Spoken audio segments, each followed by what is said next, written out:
कैसे आशा करते हैं आप लोग मस्त होंगे, स्वस्थ होंगे, अपने अपने काम व्यस्त होंगे। तो दोस्तों आज मंजू दीदी के स्टूडियो पर आए हैं और जो कि मंजू दीदी का तबीयत ज़्यादा ख़राब बा और बहुत सारी सिस्टर आई हैं मंजू दीदी से मिलने के लिए। हम भी सोचे लाओ थोड़ा बहुत ब्लॉग बना लेते हैं और मंजू दीदी का तबीयत ख़राब है। आप लोग भगवान से दुआ करिए जल्दी से हमारी मंजू दीदी ठीक हो जाए।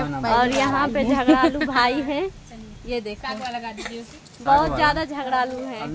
और कौन कौन लोग हमारे बड़की दीदी बड़की दीदी यहाँ रहा। तो दोस्तों वहाँ पे नीलू दीवानी जी हैं, जैसे खुशबू रानी जी वहाँ। कैसे हैं? मैं आपकी चहेती नीलू दीवानी एकदम कौनो बात की बोल दे। आज बहुत बढ़िया दिन है, आज मंगलवार का दिन है, लेकिन क्या तगड़ा गाना गाई जरा भैया। तो तबीयत मंजू मोहिनी दीदी का ख़राब है, लेकिन फिर सब जन आए हुए थे तो ये हुआ कि चलो एक छोटा सा ब्लॉग बना लिया जाए। तो इसीलिए और ये सब बोल भी रहे हैं, हमारी नीलू दीवानी बोल रहे हैं वही जो उस दिन साग वाला गाना गाया। सीजन चल रहा है ना, हाँ, करेमुआ वाला। लेकिन अब पानी बरस दे हम ना पे कीड़ा ना पड़ी है। नहीं दीदी वाला नहीं हो, इको वाला जन खेत में लगाओ जाए तो हाइब्रिड वाला। अच्छा हाइब्रिड वाला, देसी वाला छोड़ दे चाइना। लेकिन देसी वाला बढ़िया होता है ना। तो वही जो गीत रखने जा रहा हूँ, जो भी गलतियाँ हो कमेंट करके जरूर बताना। भैया जे देखे हो देसी करेमुआ कहाँ लगा हुआ है बताए हमसे। चल सब जने करेमुआ खोट भाई बताओ जाए हम चलो खोटे। हमारी छोटकी सिस्टर चला जाए खोटे। चला हमरे नहीं है कहाँ है नहीं है। ताले से खोट के करेमुआ लिया वे, ताले से खोट के करेमुआ लिया वे, बिटिया वाये बाबू बढ़िया बनावे, बिटिया वाये बाबू बढ़िया बनावे।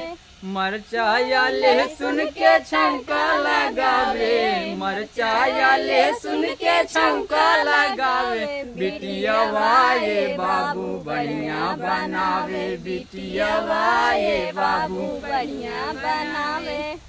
अरे गरम गरम रोटी साग बढ़िया ही आवे, गरम गरम रोटी साग बढ़िया ही आवे, बिटिया वाये बाबू बढ़िया बनावे, बिटिया वाये बाबू बढ़िया बनावे।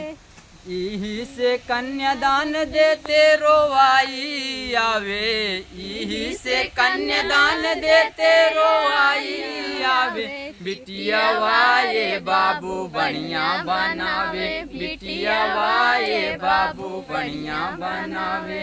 माई के अपने न कामे करावे, माई के अपने न कामे करावे, बिटिया वाये बाबू बढ़िया बनावे, बिटिया वाये बाबू बढ़िया बनावे। ताले से खोट के करेमुआ लियावे, ताले से खोट के करेमुआ लियावे, बिटिया वाये बाबू बढ़िया बनावे, बिटिया। तो दोस्तों रत्नेश भैया गाना कैसन लाग कमेंट का बतावत जाए और ये ना ज्यादा से ज्यादा सपोर्ट करा, धक्का धक्का लाइक कमेंट बोरा भर के झाल भर के। बहुत बढ़िया गाना रहा। आप सब प्यार आशीर्वाद मिलते हैं नेक्स्ट वीडियो के साथ।